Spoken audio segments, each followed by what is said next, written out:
नमस्कार सर। सत साहेब। सर क्या नाम है आपका? महाराज दास है जी। सर आप कहाँ से आए हो? हम इमली का पुरा चित्राहाट जिला आगरा से आए हूँ। सर आप संत रामपाल जी महाराज से जुड़ने से पहले क्या भक्ति साधना करते थे? सर मैं संत रामपाल जी महाराज से जुड़ने से पहले गायत्री परिवार से जुड़ा था, शांति कुंज हरिद्वार, और मैं उनकी मंत्र करता था। तो 1 से 8 बार मंत्र किया करता था। तो मैं सन 2002 में जुड़ा। उसके बाद 2012 में हमारे गांव के एक मिलिट्री में थे, उनने हमको ज्ञान गंगा पुस्तक दी। तो मैंने पढ़ी। मैं जहाँ दिल्ली रहता था ना, तो मैं दिल्ली ले गया उसे। तो वहाँ हमने फुर्सत में उस पुस्तक को पढ़ा। तो मैंने देखा, मैंने तो ये अपूर्ण भक्ति कर रहा हूँ, मुझे संतोष न हुआ। फिर मैं एक बार बरवाला गया, तो मैं वहाँ जाके नाम दीक्षा ली सन 2013 अप्रैल के महीने में।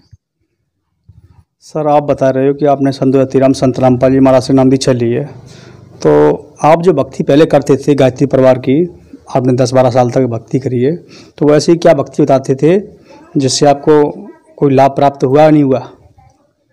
अब हमें कोई लाभ प्राप्त नहीं हुआ है।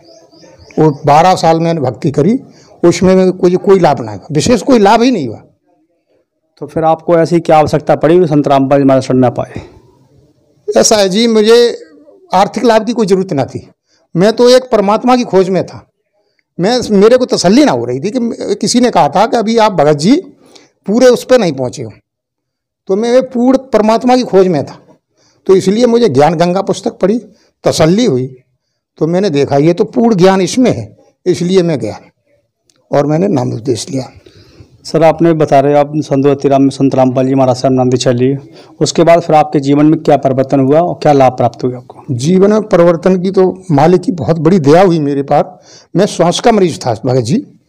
तो मेरे को नाम दीक्षा लेने के बाद तुरंत ही थोड़ा थोड़ा लाभ मिलने लगा, और जैसी जैसी भक्ति करते गए मुझे बहुत ही लाभ मिला। अब मैं जो है खूब अच्छी तरह काम धंधा करता हूँ और ज़्यादा कोई विशेष दिक्कत ना होती। और एक बार चमत्कार ऐसा हुआ भगत जी, मैं दिल्ली में अगरबत्ती का काम करता हूँ, तो मैं स्कूटी पर सेल करता हूँ। तो एक बार एक मोटरसाइकिल वाला मेरे कट मार गया, तो वो मेरा पैर है ये बिल्कुल टूट गया। तो लोगों ने कहा ये आपका पैर टूट चुका है, फ्रैक्चर आ गया, आप यहीं रुको। लेकिन मैं जैसे तैसे मैंने वो डिक्की स्टार्ट करवा के और मैं घर पे आ गया। तो दूसरे दिन मुंडका में दिल्ली में सत्संग था।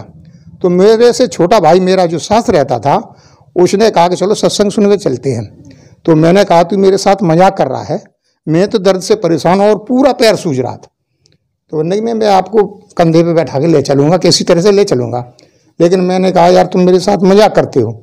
तो वो ज़बरदस्ती वो और उनकी भक्तिमती ले गए। तो मुंडका में वहाँ सेवादारों ने देखा, उन्होंने कहा भगत जी आप क्यों आए हो, आप अपना ट्रीटमेंट कराओ और ये प्लास्टर कराना पड़ेगा आपको, यहाँ नहीं ठीक हो गया आप। मैं ठीक होने के लिए नहीं आया भगत जी, मैं सत्संग सुनने के लिए आया हूँ। तो उन्होंने वहाँ लिटा दिया। तो मैं लेट गया। 3 घंटे सत्संग चला।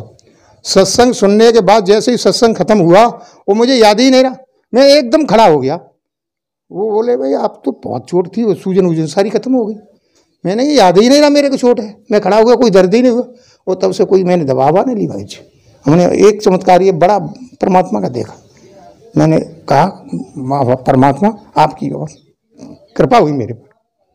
सर आप बता रहे हो कि संत रामपाल जी महाराज शरण जाने का आपको इस सुख आपको प्राप्त हुए, तो ऐसी कौन सी साधना बताते हैं तो ये आसानी से आपको लाभ प्राप्त होना चालू जाते हैं?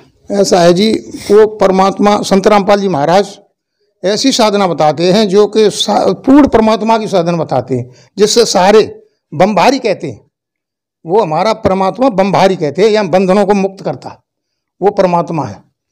अच्छा, आप जैसे आपके और भी से आपके मित्र थे जो गायत्री परिवार में जुड़े हुए थे, उन लोगों को आप क्या संदेश देना चाहते हो?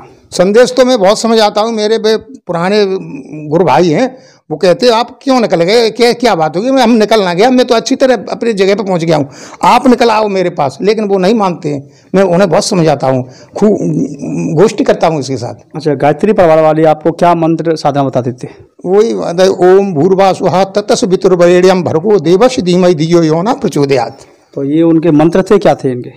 लेकिन मैंने तो ये ज्ञान गंगा में देखा कि ये मंत्र था ये, लेकिन ये ज्ञान गंगा में पता चला कि ओम लगाने से सारा मंत्र का वो हो जाता है।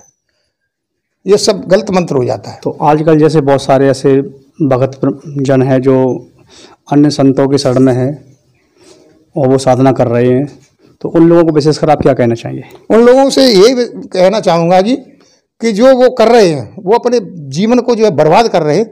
अच्छी तरह शास्त्रों में और गीता में जो सब प्रमाणित है उनको देख के, उनको पढ़ के, आप उन सब प्रमाण है उनमें पढ़ के, और हम यही संदेश देना चाहते हैं कि ये सही ज्ञान है परमात्मा का, संत रामपाल जी महाराज का। ये गीता और वेद, चारों वेदों से मेल खाता है। वो जो ज्ञान मेल खाता है इन शास्त्रों से, वो ज्ञान सही होता है। अगर कोई व्यक्ति संत रामपाल जी महाराज से जुड़ना चाहे तो वो किस प्रकार से जुड़ सकता है? संत रामपाल जी से महाराज से जुड़ने के लिए एक ज्ञान गंगा पुस्तक है, उसके पीछे सारे नंबर पड़े हुए हैं, और उन पे फ़ोन करके आप पता कर लो और आपके पास ही वो जो है आ जाओगा।